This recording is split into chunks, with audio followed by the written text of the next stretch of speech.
Just another reminder, folks, that tractors and slow-moving wide equipment are still out and about. Passing on a double yellow line is not safe. It's actually, quite frankly, stupid, and you shouldn't do it. Thanks, guys. Appreciate you. But well, guys, good morning, good afternoon, and good evening to all. Welcome to Hartung Family Farms. And today, we're going to go up there, we're going to get my boom fixed again, and we're going to start spraying. Let's roll. You can row that corn across the road. Nice. And it looks like Pat's eating lunch right now, but then he's going to start this 50 acres here. We're under 200 acres. Hopefully we'll get done tomorrow. He's got basically 65, 70 acres, probably 80 acres once you include that little 15 acre piece. And he's got an acre here, yeah, just 1 acre, 30 acres behind the house, and then 100 acres back in Butch's, 120. So what's that math have to be? 200 acres left. We should be getting done by tomorrow. Hopefully tomorrow afternoon I catch Pat too in the sprayer. That's the hope. Yep. Just got done with the delicious meal of grandma's, and we're heading home, guys. Thank you for watching. See you later. Ah, just kidding.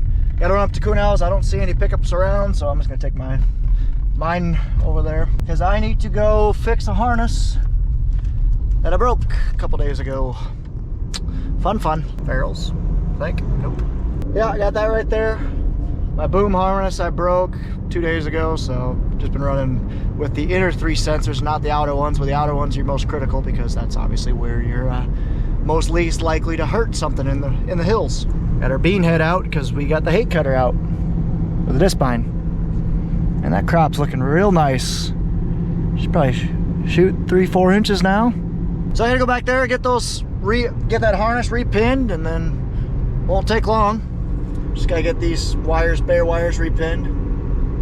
This is kind of a neat little spray tender. It's got a Bremer County plate on it. I have no idea where that's at, but essentially it's just 2 stainless steel tanks that are, I don't know, 1,500 gallons, 2,000 gallons or so. It's 2 of them just mounted on a semi chassis. It's kind of neat. I wonder whose it is. AgVantage. So that's a co-op. Probably why it's Bremer County. Well, huge thanks to Tim and Jason. They got me all squared away. Hopefully she works. So hopefully I'm all squared away. Now I just gotta put those pins back on, reinstall the height sensor, and hopefully she works. I hope so, because I need to get going. It probably won't be 2:15 or so by the time I actually get spraying, because I got a half hour, probably 40-minute drive south to get to the sprayer. She's getting a little breezy. I think I'll be all right, but it's definitely getting a little breezy. And she's a toasty one. It's about 81 degrees out right now. That's the price for my sprayer from right back there. That'll be kind of neat. I can't wait to see that. So let's get back and let's get spraying. Test fitting those wires up right now. I just got it hooked up. As you can kind of see. Now I just plugged those wires in because when the harness broke, I don't know what wire matched what. So I went to the next one, matched the colors, because the 3 wire from the sprayer side of things there was a red, white, and a black. From the sensor side of things there was a blue, orange, and a black. Why? I don't know. It just did. So I'm just testing them real quick, making sure they work. Then I'll put it back together, make it work. Fix the reason why it broke is because the harness was hanging out there because of a stupid design by me. Stupid routing, I should say. So I'll get that fixed.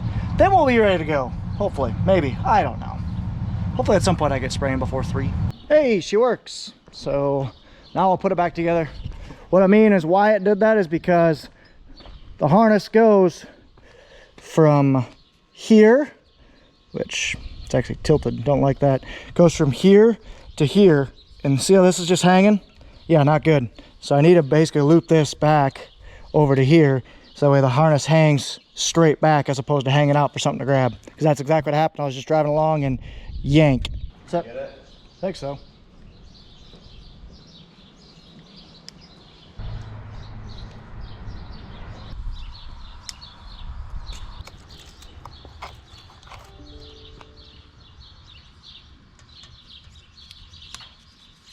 Now I gotta unplug it to get it on the other side of this harness.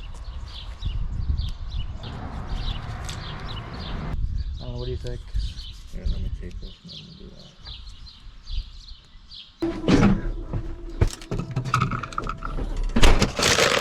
Getting too full of waters, I suppose.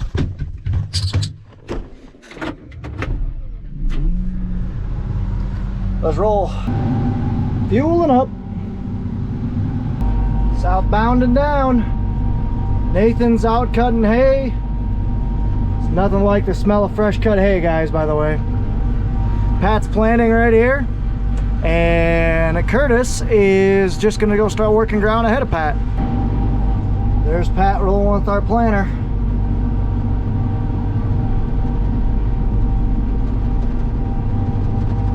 Sending it.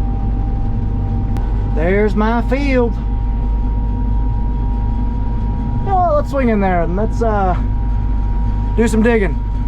You guys remember yesterday's video? We've actually dug every single day, but in yesterday's video it was just starting to poke through. It was just starting to send a shoot downward, a root downward. So let's go ahead and check. Why not? These weeds should start dying here soon. Probably in the next 3-4 days we'll start to see them dead. Ooh, she's getting hard. Still got some subsurface moisture, so that's good. There we are. I'm pretty sure I cut off its lower root, but it's shooting that root upward. Shoot, she's gonna emerge here in the next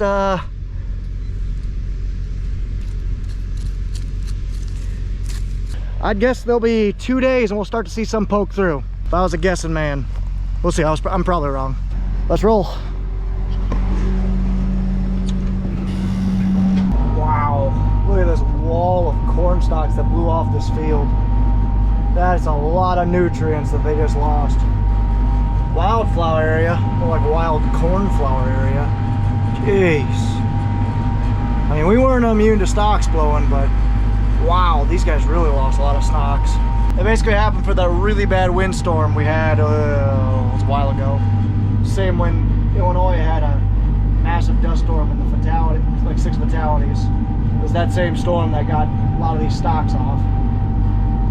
That's one benefit to burying your residue. You don't have to worry about that. Speaking of corn stalks, the neighbor had a pile of corn stalks blowing to our field and we couldn't even plant the outside rounds of it. Pat said it kept plugging up. That is not good at all. Now we're on the good going. So this is our south farm. Call it the south farm because it's as far as south as we go.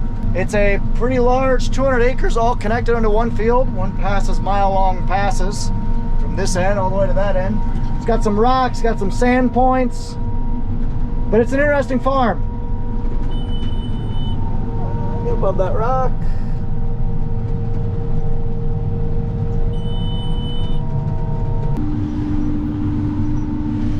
First load done. Load it up again. Now we're heading back to the same field we were. Kind of stinks because we have beans up. Normally I just drive right to it because we've been rotating soybeans on each corner of the farm here. Why, I don't know, just probably a crop rotation. But we've been rotating soybeans, so we have soybeans right in the middle of this field, and on either end I got corn. So I gotta drive all the way around to get to the cornfield. That is what it is. Hi cows. Hi cows, how you doing? This is always sketchy, taking a slow moving vehicle on Highway 30. No, this isn't interstate. I am allowed to be on here. It's a farm access road for a lot of things, including our farm. But it's just always sketchy that somebody not paying attention is just gonna come in rear end and cream me. Going like 65 mile an hour. So with a full tank of product on a sprayer as high as this, ooh, I'd be in trouble. So I put my seatbelt on when I'm going on this route. Especially this time of day when it's 3:30, 4 o'clock, people are leaving work. Busy, busy, busy. This is where the fun part is. I can go 15-ish mile an hour and just cruise. Got a sand hill here we hauled manure on last year. It's got quite a bit of grasses coming up. Probably just because of that manure, but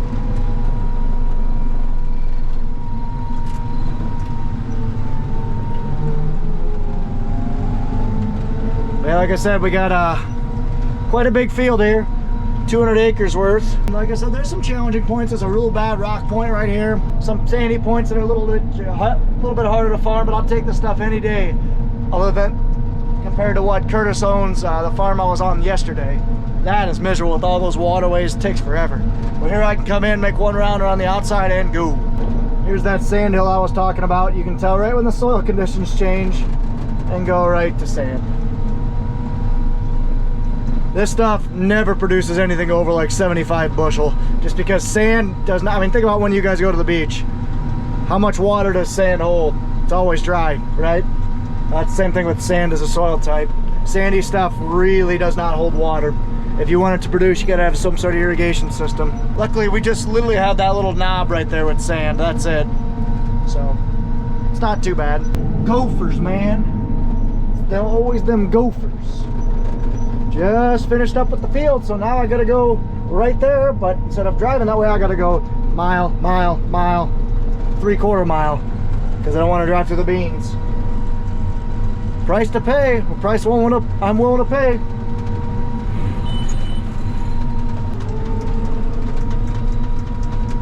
Now we'll head back. That was a 65-acre field. Or right around there, I should say. There's that sand knoll again. So stuff's not out of the ground yet, but it won't be long. And see these little bit of weeds? That's what we gotta fix right there. That's what I'm out here for, protecting that crop. Always gotta be nice to the school bus. Definitely don't want a chance with the kids. That's northeast. I didn't think northeast went all the way down here. Thought this would have been in Clinton or Comanche. Pretty uneventful day so far. I didn't show you guys, but you kind of see that big old plate right there? Yeah, Curtis welded that. Fixed the left side when we fixed the right side yesterday. 2 days ago, whatever it was. Roll it. Spraying this fence line.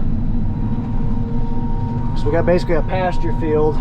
Well, literally it was a pasture. We turned it into a field last year. Hello, cows. Hope your munching is good.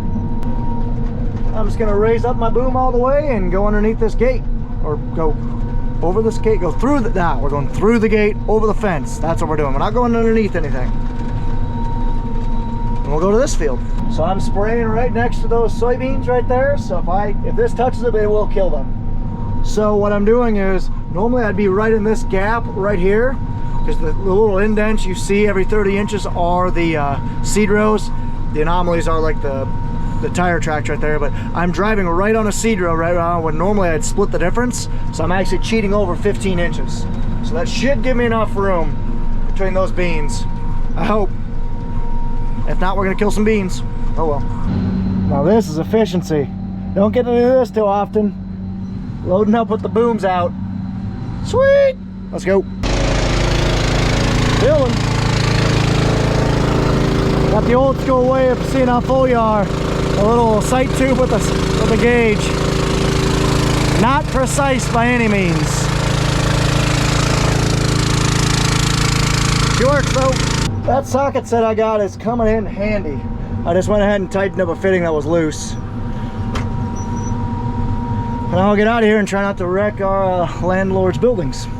I think we'll be fine. I'm not that rookie of an operator, just like a class 2 rookie, if that were such a thing as that. Well, at least we're not the only ones with bean emergence issues. Neighbor right there had the same thing that we did. Basically, where the residue piles are, no beans can come up. I'm rolling along here. I love this type of farming, just back and forth. It's really cool. You can see your pattern very nicely when it's into the sun like that. That's productive right there. Half-mile long pass on this one right now. So Nathan's out of hauling poop. He got done cutting all the hay we needed to cut. We wanted to cut hay that we're actually going to be taking out of production, hay that's 4 to 7 years old, that just needed to be replaced, because you want to rotate hay about every 5 years, or at least that's what we do. So what we do is we cut first crop, we'll make it, and we'll plant beans right after it. So that's why we're doing that.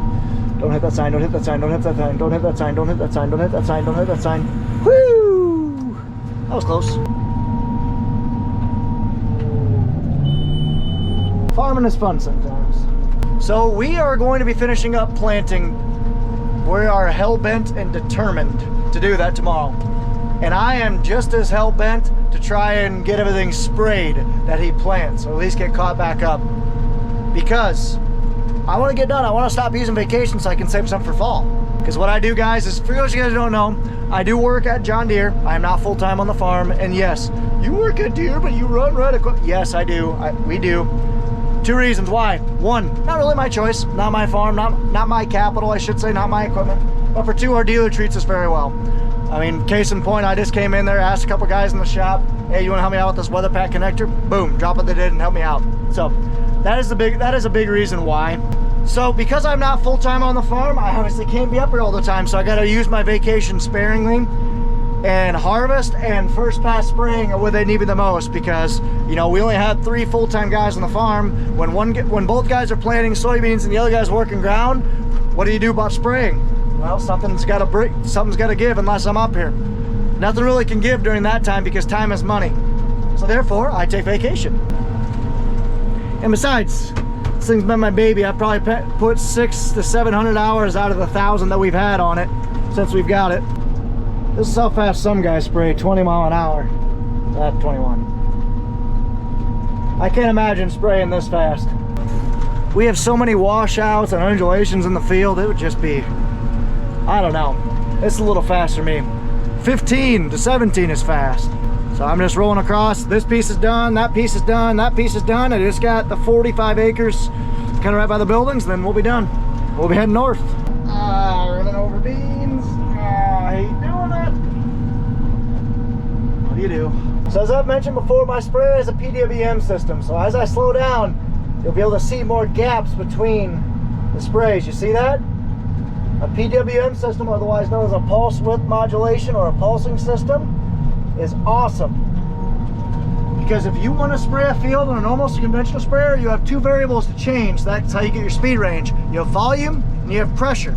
Well, your volume you want to stay constant because you're mixing your recipes. So I'm putting 10 gallons of Roundup, 5 gallons of clethodim, 2.5 gallons of mesotrione, etc.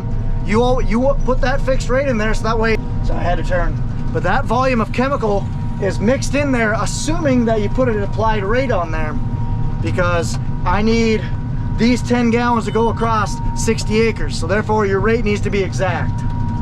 So on a conventional sprayer, you can only change your pressure. That's how you get your speed. If you want to go from like 10 to 14 mile an hour, that's your speed range. Perfect, you do that by pressure.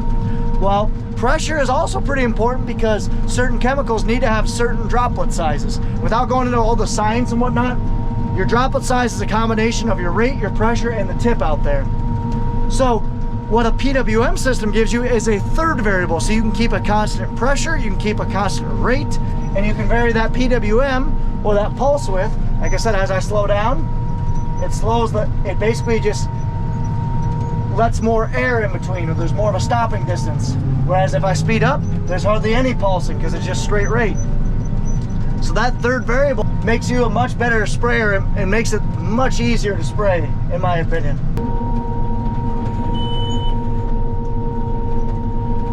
Beans are up nicely though. So all a pulsing system is it's basically just a little poppet that it pulses. My sprayer specifically pulses 10 times a second. And all that pulsing is, or your duty cycle, that's just how far open that plunger goes every 10 times a second or so. So if the faster I go, it's basically almost 99%. Ooh, that's a big rut. So for example, right there, my pulsing percentage right now is 85%, and I can barely see it pulsing, which is good. But when I slow down, it can go down to 25%, which is basically only open 25% of the time. So does that make sense, guys? Well, I hope it does, because I gotta fold up and head to the next field. We're all done here. All done with these 200 acres. Waiting for traffic. At least I'll be able to go when that planter goes, which that planter's going right now, so I'll be able to roll when that semi gets by.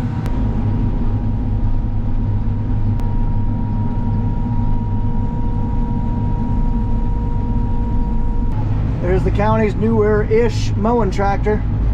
It's a pretty slick unit, actually, minus the blown tire. Ouch! I was wondering why I was sitting there. And then the neighbor's out here cutting hay. decent sized hay field here, probably 15, 18 acres. Got a nice John Deere 7R cutting with it. Yellow. So this piece recently sold. Wonder if this is the new owner. Checking it out. I do not know. Well, just got here to Curtis's piece. Pheasant. Yeah, we got a ringneck. Suckers are so cool. He was just sitting in that waterway there. So, I just talked to Pat. I might get done spraying tonight. So we're trying a different herbicide to use something up. It's a one-pass system called Acuren by Syngenta. And I don't know, I'm looking forward to it. So because of that I might get done spraying tonight because we got to see, we're gonna wait to spray that until we get to corn's about pop can size. So that'd be a good change of pace. Spraying with one hand is hard. That hay that we got's drying out nicely in this weather.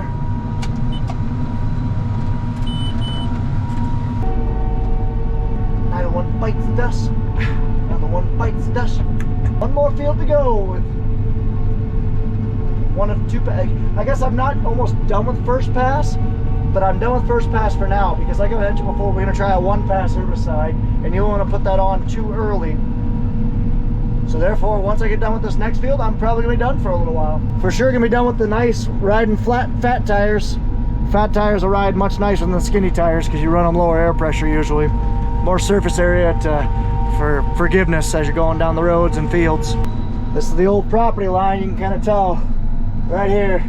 We spent a couple days up here when Nathan bought this adjoining piece, ripped out this fence line, and I got poison ivy from it. No, it was a blast. But turns into a nice long 80-acre field though, so that's nice. Oh, just loaded up for the last time. And I'm gonna grab a bite to eat because it's dinner time. Planters parked because not sure on that one. But we do only have 120 acres left to plant. That's about it. I'm guessing everybody took the evening off. The disc bind, the manure spreader. The only thing I don't see is Curtis, so he must be working ground. Oh, Pat ran into unworked ground. That's why. So he's just gonna do it all tomorrow. Kitty! Kitty, kitty! Hi, Gabby. Hey, you're mine. Hi, 18. Hey, you're mine. Hi, buddy. That's my mama. That's my baby. Hi, Grandma. Well, that was delicious. Very, very, very yummy. So I think what I'm gonna do, since it's a beautiful night out, let's go crop scout. Let's go check those soybeans that we looked at a little bit ago. We'll do that, and then we'll start with the sprayer. We'll let that GPS pull in, and then we'll get spraying, finish up those last 30 acres.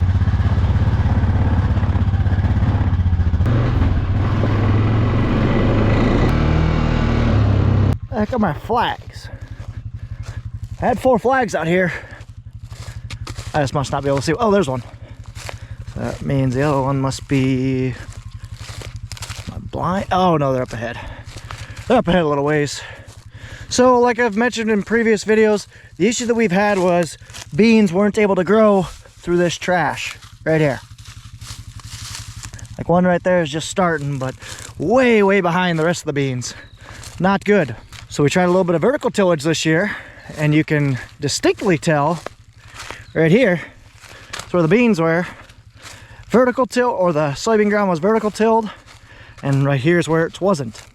Much better emergence. Much, much better. And you go to here and it's just junk. It's mainly right where the beans cross the corn stalks, because the corn stalks go like this, beans go like this. So every time Nathan crossed a corn stalk rut. Huh. And it might be a little hazy out. That's because there's some pretty bad wildfires up in Canada and Alberta. So pray for those guys out there. Hopefully they get everything figured out. Wheat's looking all right. It's definitely not as far along as I would have thought it would have been at this point, but it's not too bad. Very nice night out. Let's see if we can get this stuff sprayed before it gets dark. I have a feeling I'll be coming back in the dark, but I should be able to get her done just with enough daylight. That's the hope, at least. Check my accurate gauge, see how much water I got. Just around 500 gallon, maybe a little bit less. Let's roll.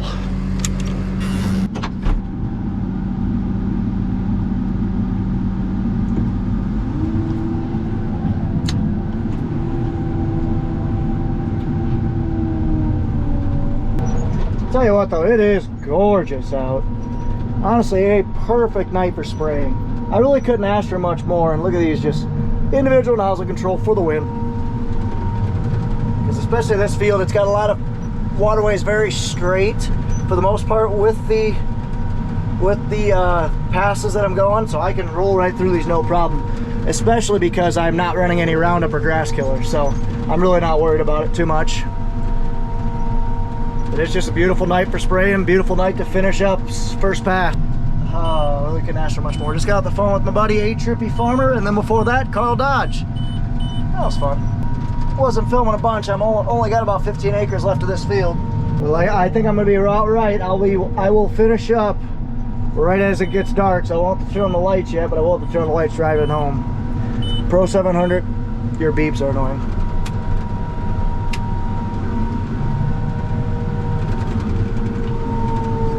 It's just so satisfying to watch. It's honestly really cool. I don't know, I might not. I don't want to turn my lights on because of pride, but it's getting kind of dark. I can barely see.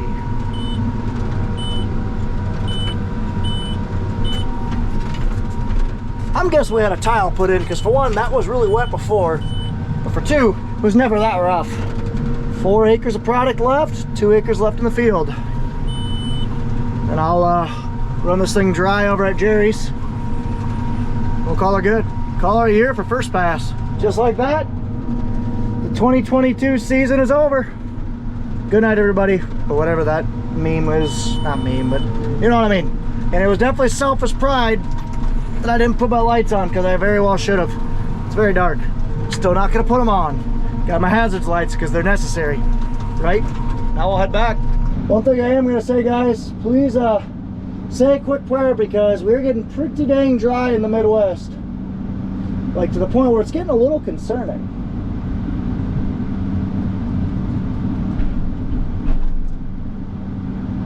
I mean, we're still early in the growing season, so we're fine for now, but we're getting dry.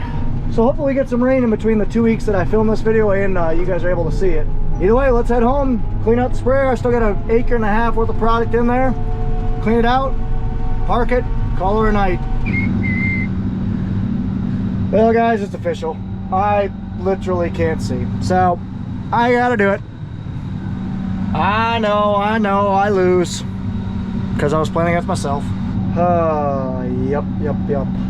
Well, we'll let this guy cool down for a bit. We'll grab my car and pack up some stuff. Good enough, bud. And no courtesy lights, because why would Case do that? Why would they be so nice? Why would they want to make sure that their operators don't fall down the stairs into their planter they parked way too close to? I don't know. It's beyond me. It just seems like it would make too much sense. Now you want to see something amazing. Who has that shelf for a fridge? And my favorite candy ever. Well, I think that's going to be it for me tonight, guys. Don't know when the next time I'll be up here. I'm assuming I'll come up here probably this weekend to help with some haymaking. I haven't been around for doing any really haymaking for a very long time, so that'll be kind of neat to do. Looks like Curtis broke off a shank. Yeah, it really wasn't that thin. I'm guessing he hit a rock or something. But oh well, he's still out running, working ground for Pat to plant tomorrow. We will be done with planting tomorrow. That is for sure, barring any breakdowns, so we probably won't now. Oh well. So we will be done with planting corn tomorrow. We're gonna still make some hay because we gotta plant some beans later this week. And then, well, I guess I lied. I will have to spray those for first pass beans. Oh well. And then we'll be full-fledged in the summer mode. We got some haymaking to do. We got some cattle to move. We got some crops to protect and spray. And I got some traveling to do. So got plenty to come, guys. Thank you so much for watching. Hit that subscribe button if you're interested. As always, take care, take it easy, stay safe, and ta-ta for... Camera crew, shut off the lights. Now. Oh. Now.